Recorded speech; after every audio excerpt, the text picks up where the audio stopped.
परिचय। यह पूल खेल की मेज है। जब गेंद पर छड़ी से मारा जाता है, यह एक निश्चित दूरी तय करती है और धीरे धीरे रुक जाती है। ऐसा क्यों और कैसे होता है? इन प्रश्नों का उत्तर ज्ञात करने के लिए आइए पाठ शुरू करें। उद्देश्य। इस पाठ के अंत में आप निम्न करने में सक्षम हो जाएंगे। घर्षण को परिभाषित करना, समतल व खुरदरी सतहों का चित्रण करना, घर्षण के प्रकारों का वर्णन करना, घर्षण के फायदों और नुकसान की चर्चा करना,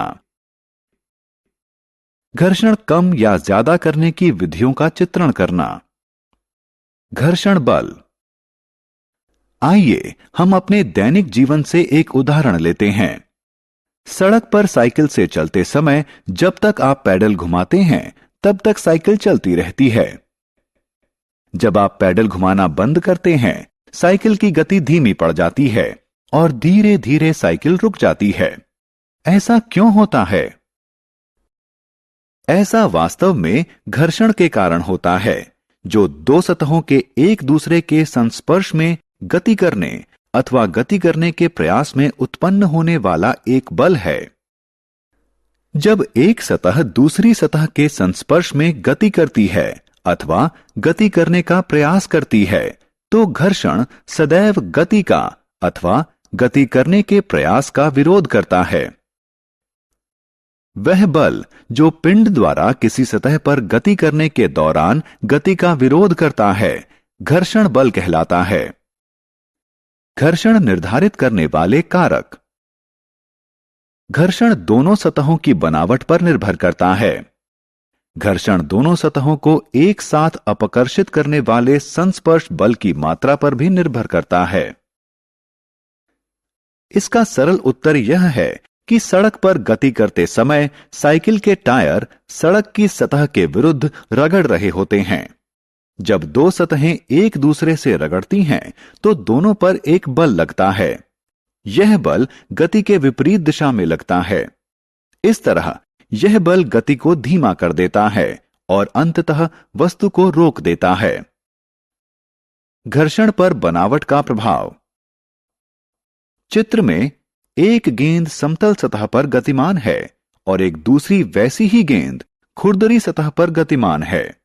जैसा कि आपने यहां देखा कि दो अलग अलग सतहों पर दोनों गेंदों ने एक समय पर समान बल के साथ समान रूप से गति करना शुरू किया था, लेकिन जो गेंद समतल सतह पर गतिमान थी उसने अधिक दूरी तय की और जो गेंद खुरदरी सतह पर गतिमान थी वह कम दूरी तय कर पाई।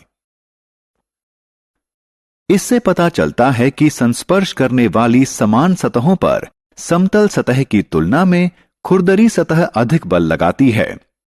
इस उदाहरण से सिद्ध होता है कि घर्षण संस्पर्श करने वाली सतहों की बनावट पर निर्भर करता है। घर्षण में संस्पर्श बल। यह सीखना रोचक है कि घर्षण दोनों सतहों को एक साथ अपकर्षित करने वाले संस्पर्श बल की मात्रा पर भी निर्भर करता है। कैसे? आइए पता लगाएं। यहां एक व्यक्ति एक बड़े बॉक्स को धकेलने का प्रयास कर रहा है, लेकिन बॉक्स वहां से नहीं हिल रहा है। क्या आपको पता है कि ऐसा क्यों हो रहा है? ठीक है, जब बॉक्स को धकेला जाता है, बॉक्स की तली और फर्श एक दूसरे पर रगड़ते हैं और घर्षण होता है, जो गति का विरोध करता है। घर्षण बल व्यक्ति द्वारा उस बॉक्स को धकेलने के लिए लगाए जाने वाले बल से अधिक है। बॉक्स वहां से तभी हिलेगा जब उस पर घर्षण बल से अधिक बल लगाया जाएगा। जब बॉक्स वहां से सरकने लगेगा, तो पहले से ही हिल रहे बॉक्स को सरकाना आसान हो सकेगा। इस उदाहरण से सिद्ध होता है कि घर्षण दोनों सतहों को एक साथ अपकर्षित करने वाले संस्पर्श बल की मात्रा पर भी निर्भर करता है। अब हम घर्षण बल को आसानी से परिभाषित कर सकते हैं। घर्षण बल वह बल है जो एक पिंड द्वारा दूसरे पिंड की सतह के संस्पर्श में की जाने वाली गति का विरोध करता है। यह दोनों सतहों पर कार्य करता है। समतल और खुरदरी सतहें। कुछ सतहें समतल होती हैं और कुछ खुरदरी। कुछ कम खुरदरी होती हैं और कुछ अधिक खुरदरी। यहां तक कि कुछ समतल सतह में भी कुछ खुरदरापन होता है। उदाहरण के लिए, जब हम एक रेगमाल को दूसरे पर रगड़ने का प्रयास करते हैं तो गति निर्बाध रूप से नहीं होती है, जिसका अर्थ है कि खुरदरी सतह की इंटरलॉकिंग के कारण वहां घर्षण है। लेकिन जब हम सादे कागज को दूसरे सादे कागज पर रगड़ते हैं तो यह रेगमाल की तुलना में आसानी से हो जाता है। अर्थात रेगमाल का खुरदरापन सादे कागज की तुलना में अधिक होता है। अतः हम कह सकते हैं कि घर्षण सतहों के खुरदरेपन के कारण उत्पन्न होता है। सतहों के खुरदरेपन पर निर्भर करते हुए घर्षण बल की मात्रा कम या ज्यादा होती है। सारांश। आइए हमने जो कुछ सीखा है उसे संक्षेप में दोहराएं। घर्षण वह बल है जो किसी पिंड द्वारा किसी सतह पर गति करने का विरोध करता है। घर्षण बल वह बल है जो किसी पिंड द्वारा दूसरे पिंड की सतह के संस्पर्श में की जाने वाली गति का विरोध करता है।